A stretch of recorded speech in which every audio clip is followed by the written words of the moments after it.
this week in Disney for December 20th to the 26th. To the 26th?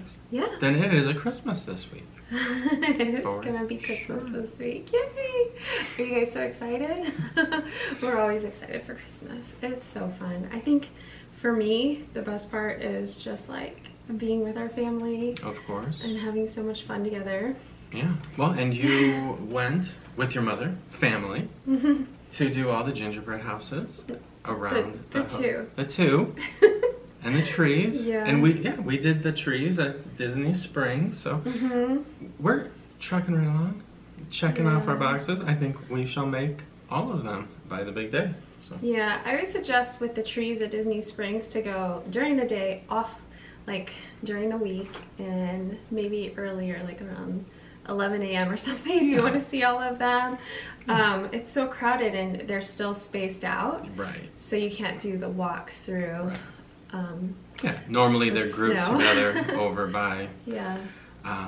well, just outside, but they're spread out, so it's a scavenger hunt. You know, a little bit. very good. And they are different this year. Yeah. The decorations are different on the trees. So worth checking out for sure. Something, but yeah, the Toy Story one was very interesting. Yeah. But anyway, we've got stuff to talk about this week, and lots of Christmas, of course, but lots of other things too. Some really interesting stuff we found. So we're excited to share with you. But to start off, this week, back in 1950, Walt Disney's first television special, 1 Hour in Wonderland, airs on NBC at 4 p.m. Yes. So this actually aired on Christmas Day. Wow. So it was a Christmas special. Yeah. There you go. This was the very first television show There's that Walt Disney did Okay. on Christmas Day. I don't know, I just think that's really cute. I didn't realize. It was the very first show they ever did? Yeah. On This Christmas was 1950. Day. Wow. Yep. You know, there's other shows that I won't mention that, you know, have had Christmas specials. I mean, that's phenomenal. Yeah. He kind of set the trend. I love that the television, like Disney and television started with Christmas. Amazing. I think that's like a big present to all of us because this was a really neat show. So you cannot find the entire episode out there. I couldn't. If you guys do find it, let me know or share a link in the comments because I'm sure we'd all love to watch the whole thing. It's black and white. It's really neat. Worth watching what's out there for sure. Hosted by or the voice of? So yes, it was sponsored first of all by Coca-Cola. It's really interesting, and hosted by Walt Disney himself, of course. But this was right before Alice in Wonderland was coming out, so they had the voice of Alice, Catherine Beaumont, hosting the show, and she's wearing her Alice outfit. Blue. Well, black and white. Gray. Yeah, her outfit. Her blue and it's just so sweet listening to her voice and seeing her face because they based the animation off of her as well. And so it's really a neat episode. There's, or special, Bobby Driscoll is in it. And then you have... yeah, there was quite a few. Yeah, there was Mortimer Snerd and Charlie McCarthy and Edgar Bergen. Yeah, he's the voice behind those two. Yeah. And then of course you had Walt's daughters Diane and Sharon Disney. That's so cute. And then there was the Firehouse 5+2. They performed as well. It just really feels like interesting. a company Christmas party to the public. I mean, so many people that, you know, are part of the family of Disney at the time, at the birth of television. Boom. Yeah, it was really cool. And I think there was a lot of kids. I'm guessing Mouseketeers. They were Mouseketeers. Yeah. So they were all, you know, running around or part of the show. And then you had this whole magic mirror plot. So you have the magic mirror and Walt acquired the magic mirror, basically, and he's the master of it, and so he gets to turn wishes over to Alice or... What year was this again? 1950. 1950. Wow. Yeah, absolutely. So Walt, I think this is the youngest, well, this that's is so the first... ahead of its time, because it sounds like, you know, Marty Krofft almost, like level magic mirror, like television, and like you think about them like you think about them like innovating that kind of like TV, and here was Walt in 1950 doing it. Amazing. But it was like the one from Snow White. Yes. They're bringing in Snow White and into the whole mix as well with that just success. Sounds so cool and zany. What I was trying to say is that I think this is Walt's biggest television appearance, or like where, of course, like where they do a special, so you kind of get to see him where he's a lot younger, and when he interacts with the magic mirror, I would love to hear your comments. I think it's really cool and shows that he has so much talent and acting ability himself. He's just really neat. He's really good with it. So you have cast members too voicing like Pinto Colvig, Billy Gilbert, Clarence Nash. So Edwin is on there, voicing the Mad Hatter. You know, of course, because and Bill Thompson with the White Rabbit. So they're gearing up for Alice in Wonderland as well. And then at the very beginning is Santa. So sets off the tone real well. Like I said, I couldn't watch the entire thing, and I wasn't around in 1950. So a mad Christmas tea party. Yeah, really, really fun. And it is a tea party. Yeah. Except they drink Coca-Cola because that's a sponsor. And I'm just gonna tell you, like, the magic mirror provides the refreshment. That's her wish, is the refreshment. It's Coca-Cola. Nice. So back then, it's so funny, like the way, I don't know. I'm not a big soda drinker. Sorry guys, if you like soda, people. But you know, we know, like, more health conscious. It's not maybe. And they talk about it being healthful, and I'm just like. No. Well, it does get in your tummy and do some good things. I mean, for sure. Like, I consider Coca-Cola, it's like, out of all of these different drinks. Comment below on whether you think Coca-Cola is magic in the tummy or not. I want to hear. This is a battle. We'll see what sides people take on this one. I don't think it's healthy for you. I didn't use the word. No. I just find it such an interesting recipe, though, too. That really no other colas taste like it. Oh, no, just how distinct it is. Yeah, for sure. This is so fun, and I thought this was so important because, you know, Walt Disney became a television icon. Only Alfred Hitchcock had the same kind of presence that Walt Disney, and it started with this. Right. So that's why you guys need to check this out if you haven't seen it or don't remember it. Go watch it again.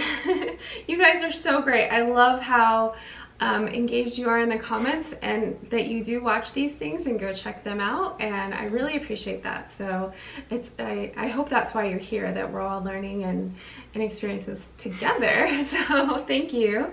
But we'll move on. Yeah. But that's cool. You gotta check it out. To the rest of this week. So moving on to December 20th, back in 1958.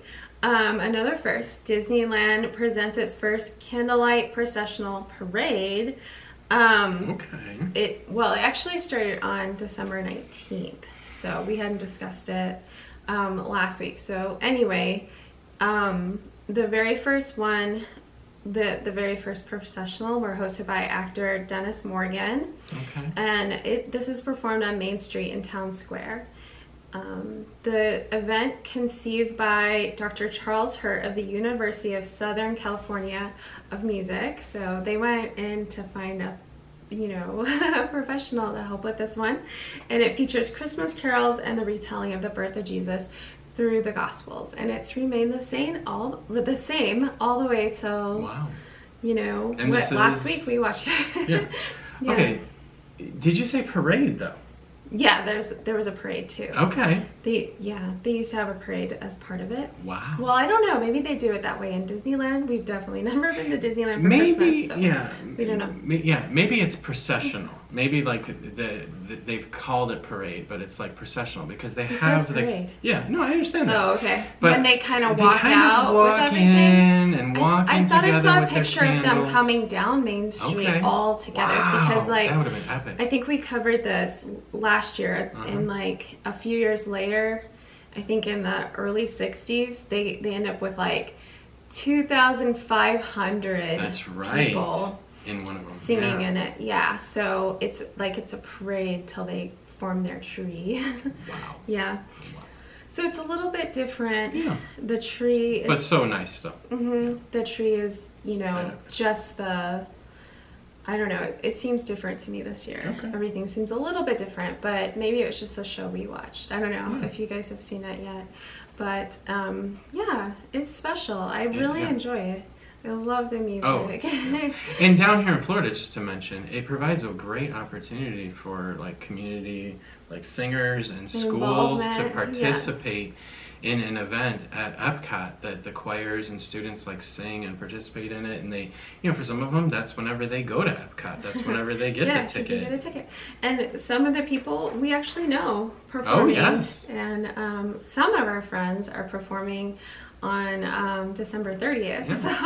So we're hoping to be able to go that night. We've already been, So it's a rite of passage for many students down in That's Pat Sajak. Yeah. Yay! So it could be fun. So moving right along to 1968. Okay, Winnie the Pooh and the Blustery Day is released. Yes, so this is the first time that they bring Tigger in. Okay. So really important. Now that, of course, is I'm just a little black rain cloud. That one? Yeah, so this is Disney's second Pooh movie with the first appearance, like I said, of Tigger. This one actually wins an Academy Award. There you go. So go check it out if you haven't seen it, for sure. It's important when they win awards, it's worth viewing and kind of seeing, well, was that worth it? For sure. Well, ultimately to go on to make a feature-length film as well. Yeah. On short in that sense. Yeah. On a sadder note, and I just wanted to bring this up because of the 50th anniversary. I think this is so important to remember for all of us. In 1971, Roy O. Disney, one of Walt's older brother, his business partner, and co-founder, he passed away at the age of 70. So just 2 months after Disney World. Right. So he is responsible for Disney World happening. Absolutely. He, kept the ball rolling, took up his brother's dream and moved it forward, and it wouldn't have happened without him. So the fact that he made it through and then passed away in December is amazing. Yeah. And when you say it wouldn't happen without him, I agree with that too. I also believe that it wouldn't have happened without his permission too, and his faith, because there's the story of him coming to Florida, seeing what was happening here, and calling Walt back, meaning with some of the other gardens and things going on here, and calling back and saying... Like Cypress Gardens? Right, and saying, that thing you've been talking about? We're gonna do it, Well, so it was very... They were joint in making choices. Absolutely, and a lot of the... everybody else wasn't really sure, thought that the Florida thing would be scrapped. And we're going to get to something else that was scrapped later, but actually Mineral King was scrapped later, so that didn't happen. And anyway, it's just amazing that Walt Disney World did happen, I think, and a lot of what Walt wanted happened because of his brother's involvement, so it's just fantastic. And then I just wanted to mention too that way later, I don't have the year written down here, but it's a lot later. Lillian Disney passes away on the 15th of December. I don't know. I just think it's interesting that Walt and Roy and Lillian. And his birthday.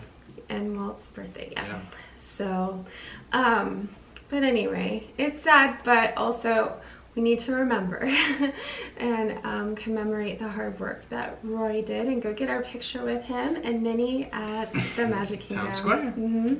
And then also that on December 21st, or actually December 21st, on 1937, Tuesday, Disney's first feature-length animated film, Snow White and the Seven Dwarfs, premieres at Carthay Circle Theater. There you go. So exciting. Recipient of the coolest Oscar ever. Yeah. The 1 large and 7 little. And just like the Walt Disney, show that we talked about, Snow White, if they didn't have Snow White and that success, and that was the beginning of them animated feature films for like everybody. Oh, yeah. Well, the Disney company was the first to do it, so kind of iconic and important as well. Indeed. And then also in moving to December 22nd in 2009 at Disneyland, so fun, 500 tuba players take the stage in downtown Disney to perform Christmas carols for holiday shoppers. Okay, our California friends, did you see this? Have you seen this? 500 tuba players, that sounds really fun. Pretty impressive. Really impressive, because tubas are not small. No, that would be that'd be a lot of bass. Yeah, tell us about that. I would love to hear about it. Yeah. Okay, and then on December 23rd, Disney's silly symphony, Mother Goose Goes to Hollywood. Okay, this one's interesting. 1938, so this is on YouTube. You can go check it out. It's in color instead of black and white. Yeah. I don't know. It's awesome. It's very, no holds barred. Yep. Critique of Hollywood personalities. It's like all the personalities of the time, and they put them as Mother Goose characters. I mean, all of them celebrated, but they're making fun of them. Oh yes, absolutely, in caricature form. So, and I remember these as a kid, and I think I was just kind of like, that's a weird cartoon. Yeah. But I don't have the disclaimer memorized that Disney uses on Disney Plus, but this is definitely not an episode that will find its way to Disney Plus. There's a lot of insensitivity in it. So, yeah, for sure. And you can check that out. Like I said, there's they're impersonating a lot of different stars from this, and so it's comical and makes fun of them, but it's also artful. Oh yeah, it's awesome. And it's very interesting. Very well done. Yeah. Then 1998, Nouba, the Cirque du Soleil show, opens at downtown Disney. That ran for a really long time. We realized really long. Yeah. So is it called Drawn to Life? Is that the new one that's coming? Yeah. We saw Nouba. Oh yeah. And in our show, the motorbike stuntman, he was doing his trick on this giant cube, and he was like bouncing up and down, and the bike slipped, and he fell on the corner into the of bike. it. It was not cool. It was the last performance of the season. Right. So that worked in the show's favor, but not him. He definitely. Well, probably for him to heal. I think he was okay. We checked into it. He was okay. Yeah, I think It was not great, but anyway, the show is great. Oh yes. Yeah, but I think it's time. Definitely time for a new show. I was even just experiencing. Hey, it's Christmas. How many of you have Oculus 2s on your Christmas list? I was just doing 360 Cirque du Soleil experiences that they've produced. Awesome. I mean, that's really amazing. That's cool. Yeah. All right, December 24th, 1970, Disney's 20th animated feature film Aristocats comes out. Everybody wants to be a cat. Yeah, this one's so good. I love Aristocats. And, there's snow and kind of Christmassy feels to it, so you can definitely watch it for Christmas week, right? Absolutely. But 1970 doesn't, it seems like it would have been in the 80s. I felt, well, that's because it was re-released for us, I think, and so it jumps into our minds. Okay, Yeah. that's what it is. Yeah. All right, then December 25th, yay, the big old day. 1983, Walt Disney World's Very Merry Christmas Parade is broadcast live from the Magic Kingdom for the very first time. This time it was hosted by Joan London and popular talk show host Mike Douglas. So he's the singing voice of the Prince Charming and Cinderella. So anyway, this has gone on, and I realized this when I was preparing. This has gone on, this went all the way through 2020. This is one of the things that did not stop. Oh. So to this day, yeah. Yeah. Right on, yeah. So I just think that's cool because a lot of things got interrupted in 2020, but they still were able to go through and produce this. So I think that's kind of neat. Uninterrupted. Yeah. It'd be interesting to define those lists of what remained uninterrupted. Yeah, when I was doing some research, I noticed too, like, I mean, there was a time period that, you know, like, I'm sure things, you know, park wasn't always open, the parks weren't always open and things like that, like they are now. Like, it was just a different time. I think Disneyland was closed on Mondays, I believe. Yeah. So anyway, just that, I don't know, it's just the idea of something going every Christmas day, all Can you imagine not being able to go every day? Yeah, I can. All right, and then 2020, you like this one. Another kind of first that's interesting. A lot of firsts this Christmas. Pixar's computer animated comedy and drama Soul was released, and you really enjoyed it. Yeah, so it was released right to Disney Plus. Right. So it wasn't supposed to be. It was one of the ones we were waiting for. It was supposed to have a June release. Was it the first? It was the first film ever released. Not. I think there might have been one that they did shortly before. Yeah. But it was supposed to go. You could be right. It could be the first. I don't know. Yeah. But I mean, it was one of the first ever to just go right to a streaming service. I love it. I don't know if they're gonna keep. I don't think they're gonna keep doing that. Yeah. I think they want to. Go I find Soul very successful. They managed to have a dialogue about spirit and the afterlife in a way that touches upon everybody's sensibilities and doesn't offend. It's amazing. It is quite an accomplishment. Yeah, you really enjoyed it. Oh, I love it. Yeah, I enjoyed it too. Yeah. But I do like seeing movies in a theater. Now that we've kind of come full circle on this whole deal, I think, because we haven't seen Spider-Man Homecoming, and I'm this like, weekend. We feel bad. I think we need to see it Second in the largest opening of all time. Yeah, I've heard good things, and I think we should need to see it in the theater. Yes. Yeah, Disney Springs, AMC. How about you guys? Have you still been going to the theater or gone back? We've not gone back. We've been kind of bad at that. I don't know why. I'm kind of glad that they have done this. Like, not put it on Disney Plus and just say, you know what? Give it a try. Yeah, we need to get some popcorn still like too. it. we haven't had theater popcorn forever. Oh my goodness. Probably good for us. Yeah. But anyway, then moving past Christmas, and I hope you all had a Merry Christmas, and would love to hear how you're enjoying the holidays, of course. But then on December 26th, the next day, 1957, Disney's Mars and Beyond is released as a 49-minute mini feature to theaters. So this did come to theaters. Yeah. Barely remember it. Yeah. No, it's on Disney Plus. Yeah. I've watched it a couple times. It's really neat. I like it. It makes me feel Tomorrowlandish. It's fun. Yeah, go check this out. It was actually first televised on ABC on December 4th. Ward Kimball directed this one. I can see the logo, but I can't see the film. You must fall asleep when we're watching it. No. And then 1973, this is for our British and European fans. I had to put this one in because I want to hear, did you grow up with this show? It was called Disney Time. There you go. So 1973, Paul and Linda McCartney host an episode. Having a wonderful Christmas time. There you go, he's singing.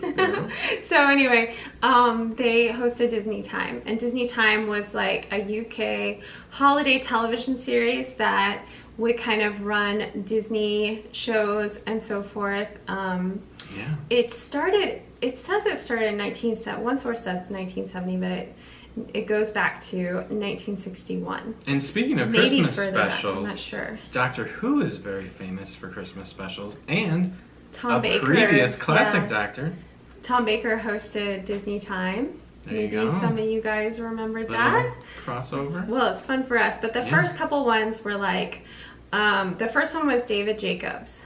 But then, and it would be like a compilation of excerpts from Disney films like Pinocchio, Bambi, Songs of the South, Melody Time, Bear Country, and so forth. And then in 1962, Haley Mills co-hosted with Walt Disney. Parent Trap. Yeah, and it was called Haley in Disneyland. Mm-hmm. And then, but they didn't do those films. They did Disney animated films. And then 1963, they had David Tomlinson. Okay. So he's obviously the father in Mary Poppins, but he's in a bunch of other Disney movies too. And then 1964, they did Julie Andrews. There you go. So the rest I read through, and I'm not as familiar with them as you guys would be that maybe grew up with this over in England. So was it annually? Is that what you're saying? No. Yeah. Okay. Oh no, they did an Easter one that was similar as well. Okay. Right. Yeah. Okay, very good. Maybe it has something to do with like Boxing Day too over there. I don't know. I think that's around Christmas. Interesting. No, this was on Christmas Day, so it would have nothing to do with that.